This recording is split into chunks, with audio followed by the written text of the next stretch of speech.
Bonjour à vous et bonjour à tous ceux qui sont à l'écoute. Et nous sommes vraiment dans la joie tous les vendredis à 14 heures pour devenir chrétien, cet itinéraire de vie chrétienne, de croissance à la suite du Christ. Et la semaine dernière, on a commencé un parcours dans le parcours, c'est-à-dire que on a commencé à parler des sacrements. Et j'ai vu vraiment quelqu'un m'écrire qui était très content de comme on a parlé du baptême. Très bien. On va continuer avec un autre sacrement de l'initiation chrétienne des adultes. Aujourd'hui, on va parler de l'amour de l'Eucharistie.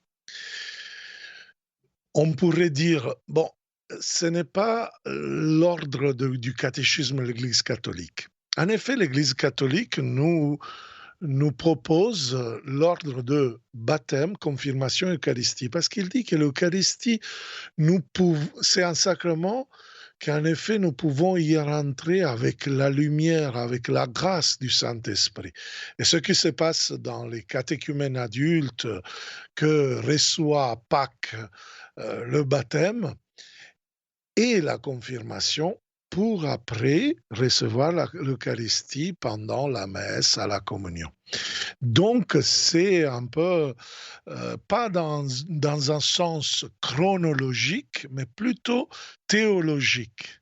On rentre dans le sacrement de l'Eucharistie grâce à l'Esprit Saint, donc qui va se manifester entre ce double sacrement entre le baptême et la confirmation. Mais aujourd'hui, j'ai je préférais parler de l'Eucharistie avant de la confirmation parce que souvent, surtout pour les petits, en catéchisme, à la paroisse, dans les établissements scolaires, etc., ils reçoivent le sacrement de la première communion avant la confirmation. C'est là parce que c'est un sacrement vraiment important. On ne peut pas parler de vie chrétienne sans l'Eucharistie. Le Concile Vatican II, dans le document important de Lumen Gentium au numéro 11, il définit l'Eucharistie, la source et le sommet de toute vie chrétienne. Donc, vous comprenez bien que toute la vie chrétienne trouve source dans l'Eucharistie et trouve aussi, comment dire, une manifestation, on pourrait dire qu'on devient chrétien dans l'Eucharistie. Alors, les autres sacrements, dit le catéchisme de l'Église catholique en 1324, les autres sacrements, ainsi que tous les ministères ecclésiaux et les tâches apostoliques, sont tous liés à l'Eucharistie et ordonnés à l'Eucharistie, ordonnés à elle, car l'Eucharistie contient, dit le catéchisme, tout le trésor spirituel de l'Église. C'est-à-dire, dans le Christ est caché Jésus lui-même. Et je souris parce que je me rappelle dans une paroisse au sud d'Italie, en Sicile, un enfant en préparation de la première communion, qu'à un certain moment, il sort un truc. Voilà, qu'est-ce que vous voyez dans l'hostie quand le prêtre, dans la messe, lève cette hostie? Et lui dit, ah, je vois Jésus. Génial. Et pourquoi? Qu'est-ce que tu vois? Et il me dit, ah oui, parce que Jésus s'est caché, car les Juifs le cherchaient. C'est génial, à sa façon. Il avait participé au Triduum pascal, il avait vécu des choses, il avait entendu l'évangile, et il dit, là-dedans, il est caché, Jésus. C'est génial.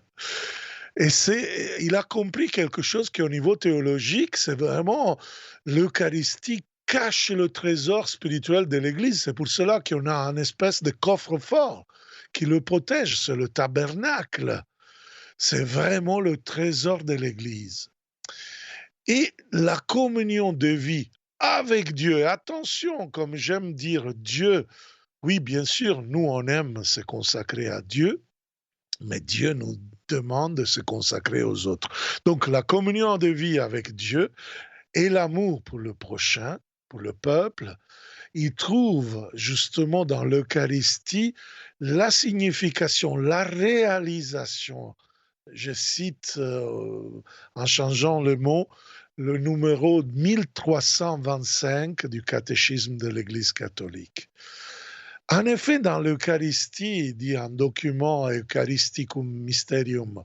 Un autre document important sur l'Eucharistie se trouve vraiment à la fois le sommet de l'action de l'Église, où Dieu sanctifie le monde, et en même temps le sommet du culte, de l'action liturgique. Tout sacrement, presque tous les sacrements trouvent espace dedans l'Eucharistie. Donc, nous trouvons vraiment l'action du Saint-Esprit dans l'Église. C'est pour cela que je vais vous inviter à regarder un peu l'espace des célébrations de l'Eucharistie, parce que nous dit en effet beaucoup sur l'Eucharistie, et je vais partir de l'espace liturgique de la célébration pour arriver à dire que l'Eucharistie est vraiment la manifestation de l'amour de Dieu qui nous pousse à répondre avec notre amour. Donc, regardons bien où on célèbre l'Eucharistie. Déjà, cet espace nous fait pressentir ce que nous allons vivre dedans. Au centre de toute église, de toute chapelle où on célèbre l'Eucharistie, sauf les dernières chapelles ou églises de certaines architectes qui parfois ils ne connaissent pas les petites choses qu'il faut pour que un espace soit digne pour la célébration de l'Eucharistie. Alors on trouve l'autel, altare. Altare, c'est autel, c'est une haute montagne, littéralement, c'est vraiment quelque chose qui est bien élevé où on peut offrir un sacrifice. En même temps, représente la table de la dernière scène, recouverte d'une nappe, et cela nous fait penser au banquet, justement, que Jésus il nous demande voilà, auquel participer, auquel faire la communion de l'assemblée de l'Église. Et en même temps, cette nappe semble presque le sanctuaire, donc le lieu de la mort et de la résurrection du Christ. Eh oui, frères et sœurs, nous voyons déjà dans cet petit élément de l'espace liturgique où on célèbre la messe que la nourriture spirituelle dans le signe du pain et du vin qui vont être offerts sur l'autel vont être un signe du mystère pascal, de la mort et résurrection du Christ. Et l'actualisation, c'est vraiment, on ne dit pas que c'est une espèce de souvenir, la messe, l'Eucharistie, mais c'est le mémorial. C'est-à-dire, c'est aujourd'hui que le Christ est mort, c'est aujourd'hui qu'il est ressuscité, c'est aujourd'hui dans cette messe que nous célébrons que le Christ se donne à chacun. Alors, à côté de l'autel, normalement, il a un espace précis, là. Un autre, euh, un autre élément important pour la célébration eucharistique, c'est l'ambon. En effet, ce n'est pas un pupitre. Parfois, en France, on l'appelait chasse. En effet, il y a distinction et ces mots ont des différences.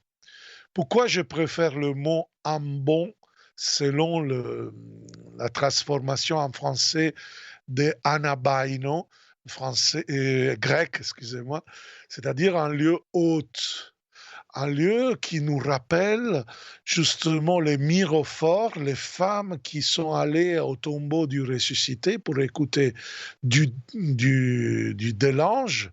Il n'est plus ici, il est ressuscité. Et parfois, dans l'ambon, vous voyez une espèce d'aigle avec quatre évangélistes, avec leur représentation. L'aigle, c'est Saint Jean. Parfois, dans l'aigle, il y a le bec qui est tourné vers l'autel. Ça nous dit que dans ce lieu, c'est la parole de Dieu, une parole de Dieu qui nous convoque et il nous amène à la communion eucharistique, il nous amène à célébrer l'Eucharistie. Donc cela veut dire que nous pouvons écouter le Seigneur, le chercher, et nous parle à travers les Saintes Écritures. Déjà ça, c'est de la nourriture spirituelle pour nous, donc à rentrer, à recevoir l'autre pain, donc à travers le pain eucharistique du, du corps et du sang du Christ. Le pain, la parole de la messe, de l'Eucharistie devient une seule chose. On ne peut pas dire, voilà, la parole sola scriptura ou quelque chose qui n'arrive pas à rentrer dans cette communion. Il y a un grand-père de l'Église, de l'Église primitive, qui parle de l'Eucharistie comme une bague, la bague de l'épouse, l'épouse de l'agneau. Cette bague a deux pierres précieuses, c'est-à-dire la pierre précieuse de la parole et la pierre précieuse de la communion eucharistique du corps et du sang du Christ. Donc, nous voyons en effet que toutes les paroles de Jésus, tous les signes, les gestes, même le prêtre habillé par des couleurs spécifiques, la croix portée par les enfants de chœur, peut-être l'encens dans les fêtes solennelles, le chant qui rend la solennité de la célébration, vont nous amener à entendre vraiment ce sacrifice de la croix qui s'endure, qui est actualisé dans le mémorial eucharistique. Prenez, mangez. Ceci est mon corps. Prenez, buvez. Ceci est mon sang. Et frères et sœurs, le geste que Jésus accomplit lors ce dernier repas, cette dernière scène, est le remerciement. La signification du mot Eucharistie, Eucharistein, le verbe grec, ça veut dire remercier.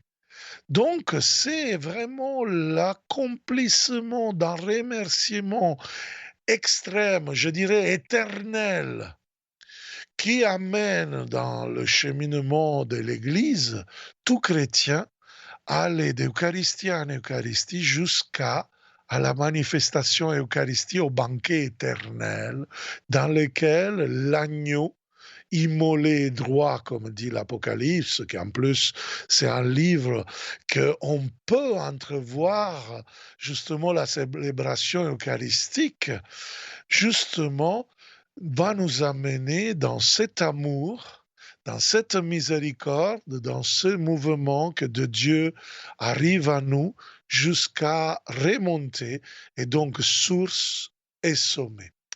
Remerciement, Eucharistie, c'est vraiment le nom de ce sacrement. C'est le sacrement du remerciement, de la gratitude.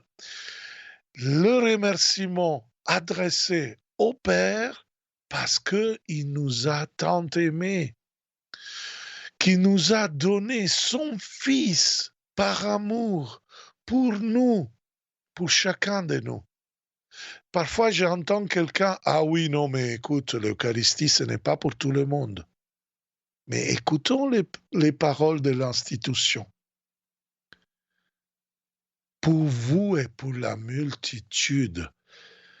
C'est-à-dire que chacun en puissance est appelé à cette communion eucharistique. On ne peut pas penser que Dieu a voulu nous donner ce sacrement seulement pour des personnes élues, des personnes, on pourrait dire une élite. Non. Dans la pensée de Dieu, il y a vraiment la volonté, l'amour, la miséricorde de donner l'Eucharistie à tous. Après, bon, bien sûr, il y a la réalité des choses dans laquelle quelqu'un se refuse. Hein? Voilà. Donc, c'est important que nous comprenons le terme eucharistique comme le terme de la messe.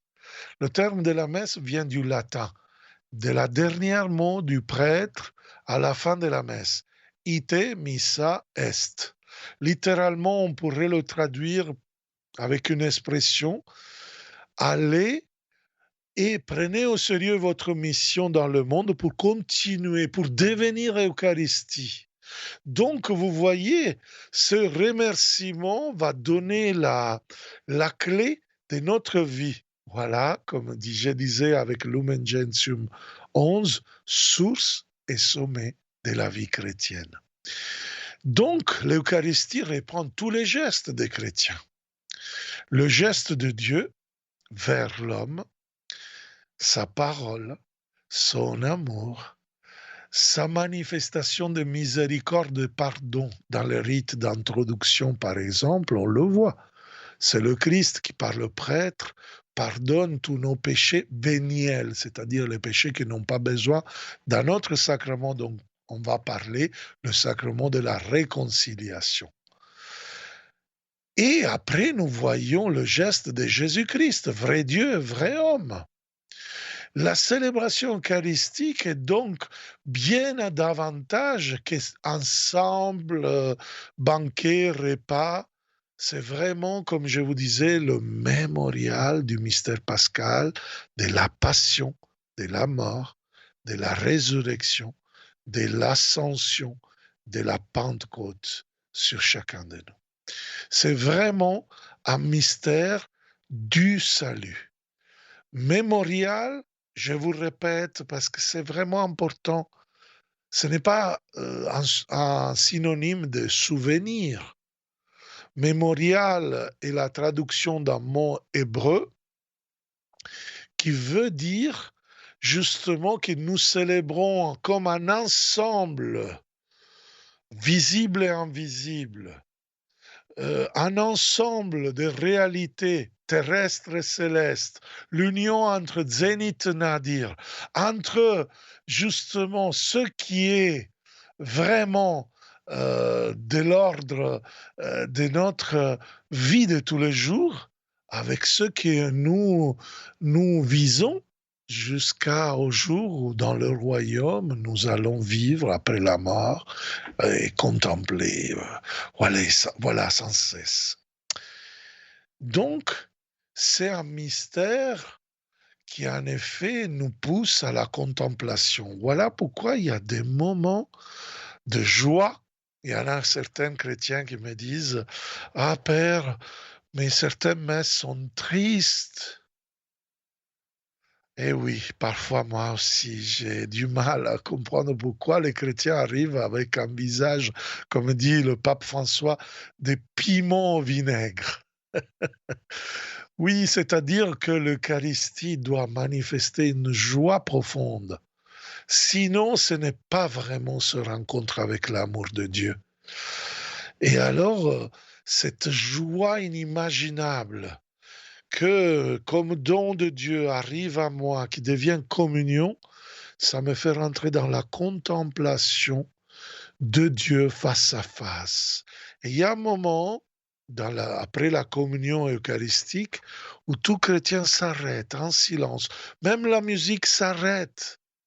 Et on va prendre quelques instants aussi pour goûter cette beauté, cette mirabilia Dei, comme disent les latins.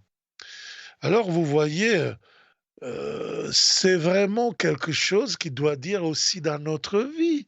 Quand on va partir de l'Eucharistie, il y a beaucoup de chrétiens qui, à la fin de la messe, même si après la bénédiction, tout le monde part, hein. Je ne sais pas pourquoi ils attendent, paf, ils sortent de la messe, parce que parfois semble que l'Eucharistie, ça prend trop de temps. Et quand quelqu'un me dit, oh Père, la messe a duré trop, je dis merci pour le compliment. Et oui, parce que moi, je veux passer plus de temps avec Jésus. C'est quelque chose qui me redonne force. C'est quelque chose qui me fait vivre déjà le paradis. Je ne sais pas vous, mais moi, je veux vivre le paradis. Et alors, chers amis, prenons conscience que l'Eucharistie nous dit, s'il te plaît, chrétien, rentre dans ce remerciement. Ton remerciement, ta manière d'être dans la gratitude envers Dieu n'est jamais suffisant. Parce que c'est tellement grand le don de Dieu qui nous fait dans l'Eucharistie. C'est un don tellement grand. C'est pour cette raison que c'est important d'aller à la messe. Attention, frères et sœurs, ce n'est pas une pratique. Il y a des chrétiens qui me disent, Père, je suis catholique, mais non pratiquant. Imaginez-vous, vous croyez que le diable existe, et alors vous êtes un sataniste non pratiquant parce que vous n'allez pas dans une secte satanique? Mais frères et sœurs, ça ne reste pas debout, une affirmation comme ça. La pratique, ce n'est pas le centre de la foi chrétienne. Vous voyez, aller à la messe, ce n'est pas simplement mettre en pratique la foi, parce que sinon ça veut dire qu'il y a plusieurs binaires. Non, si on aime Dieu, c'est normal le célébrer, c'est normal se réunir, c'est normal obéir à ces mots. Faites ceci en mémoire de moi. C'est Jésus-Christ dans l'institution de l'Eucharistie. Et l'Église, dans le temps, au début, il célébrait vraiment, les pères de l'Église ne célébraient pas tous les jours. Et nos frères d'Orient, ils ne célèbrent pas la messe tous les jours, mais simplement le dimanche pour rester fidèles à ce mystère pascal. Nous, dans l'Église latine, on a compris qu'on ne peut pas vivre sans l'Eucharistie. Et comme chaque jour, nous avons notre nourriture, chaque jour, nous pouvons manger le corps et accéder à son corps et son sang, à cette communion avec Jésus, dans son corps, dans son âme, dans son sang, dans sa divinité. Vous voyez, la messe alors peut être prolongée dans la vie à travers la contemplation, comme je vous disais. La contemplation, c'est goûter combien il est grand, combien il est bon, combien vraiment Dieu est tout pour moi. Deux, de prendre au sérieux notre mission à annonçant la parole avec notre témoignage, à vraiment partager ce que l'Eucharistie m'a donné, à vivre de Jésus et le donner à d'autres. Et après, très important, à pouvoir faire voir, à manifester vraiment avec notre simplicité l'appartenance à l'Église. Qu'est-ce que c'est beau quand je vais prêcher parfois dans certains groupes ou paroisses qui m'invitent dans différents pays parce que j'ai la grâce de parler plusieurs langues et j'ai eu la possibilité de prêcher des retraites, de triduum, je sais pas, Noël, etc. dans certaines paroisses. Et j'ai la possibilité vraiment de voir, par exemple, le dimanche, dans tout petit village, peut-être perché dans les montagnes, dans des régions qui ne sont pas trop catholiques, vous voyez des gens bien habillés qui se préparent à la messe et qui vont à l'église. Si vous connaissez pas où est l'église, ça suffit de suivre ces gens bien habillés, ils vous porteront à la messe. Voilà le témoignage de l'appartenance à l'église, au peuple de Dieu, à son corps, tellement que Saint Augustin, il disait, frères et sœurs, vraiment, ce n'est pas nous à recevoir le Christ, c'est nous qui rentrons dans son corps. Très bien. Bon, aujourd'hui, la catéchèse de l'Eucharistie est durée beaucoup. Alors, je ne sais pas si il y a quelqu'un qui a déjà appelé pour des témoignages, des appels. Il n'y a pas Confirmez-vous. encore de SMS ou bien de téléphone de mon côté. Je peux tout simplement leur rappeler, bien sûr, qu'ils peuvent appeler par Voilà. téléphone au 04 94 209 109 ou peuvent le faire par SMS au 07 83 89 13 75. Très bien. Alors, cette fois, on ne fait pas de musique. En attendant, s'il y a un appel, je voulais vous proposer une petite question que, en effet, m'a fait, un catéchumène, dans la semaine dernière, à l'école. Il est, suffisamment grand et fréquente le collège, mais bon, il fait un cheminement très beau. Il m'a dit, voilà: «Mais père, si nous ne pouvons pas vivre sans l'Eucharistie, veut dire que même si moi je peux pas recevoir l'Eucharistie, je suis appelé à aller à la messe. Oui, frères et sœurs. Ça, je le dis surtout pour ceux qui ont déjà reçu ce sacrement. Et ceux qui se préparent à le recevoir, c'est important que vous le compreniez. Il y a des moments de notre vie qui nous sommes dans le péché mortel, c'est-à-dire on a fait quelque chose de vraiment grave et on l'a voulu, on l'a décidé et ça arrive dans notre vie, hein. Alors là, on n'est pas en grâce de Dieu. Alors, c'est nous qui on va couper de Dieu. Alors, est-ce que je vais pas à la messe? Est-ce que je peux pas aller? Mais bien sûr que oui. Si j'ai compris d'être en péché, alors il y aura le sacrement de la réconciliation qui peuvent, me remettre en état de grâce. On va en parler quand on va parler de cela. Mais je vais à la messe et alors je demande pardon déjà dans la prière en attendant de me confesser et je fais ce que nous on appelle la communion spirituelle, c'est-à-dire de profiter par la prière, voilà ce cheminement de justement de purification, hein. Je dois demander l'aide à Dieu pour que vraiment le sacrement, ce n'est pas de l'eau fraîche que je reçois. Et ça me semble très important de le dire, parce que l'Eucharistie est énorme. Et ce sacrement va continuer à maintenir vivante la présence de Jésus, pas simplement dans ma vie, mais à travers ma vie dans l'Église. Donc, si moi je ne vais pas à la messe, même si je ne vais pas prendre l'Eucharistie, ça manque quelque chose à notre corps, au corps du Christ qu'est l'Église.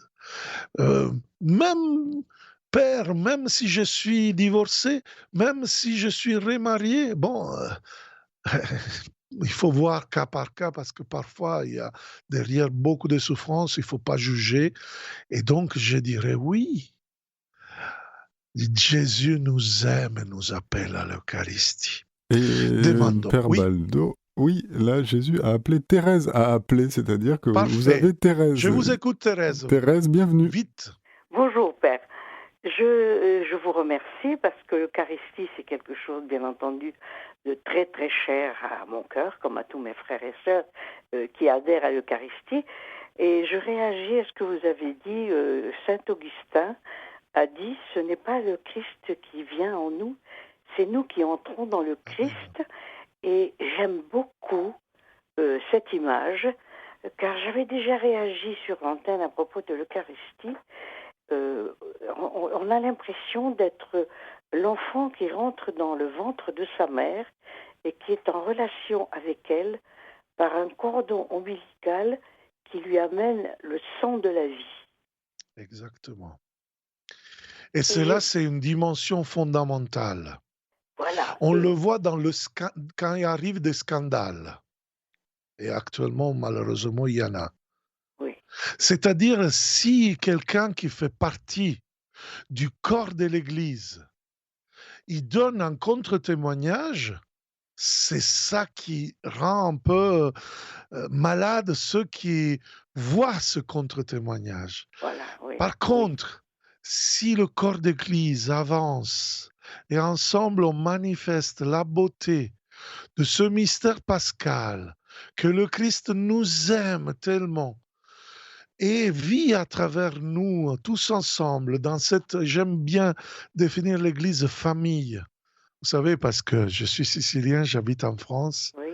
et donc je suis loin de mes liens familiaux, disons de sang, Oui. mais vraiment, j'ai des liens de sang dans l'Eucharistie avec mes frères Oui. ici, dans Oui. mon diocèse, avec mes frères et sœurs dans la foi. Donc merci Teresa Voilà. Thérèse. Merci, Père. Et Merci de votre témoignage et de ce que vous nous avez dit. Merci beaucoup, Bien, Père. le temps est terminé pour cette émission de l'amour de l'Eucharistie. C'est l'amour de Dieu qui nous donne dans l'Eucharistie son amour, et aussi nous répondons par l'amour. Alors, portons-nous devant le Seigneur. Je n'ai pas développé l'adoration, mais on va en parler prochainement. Bien, je vous donne rendez-vous à vendredi prochain.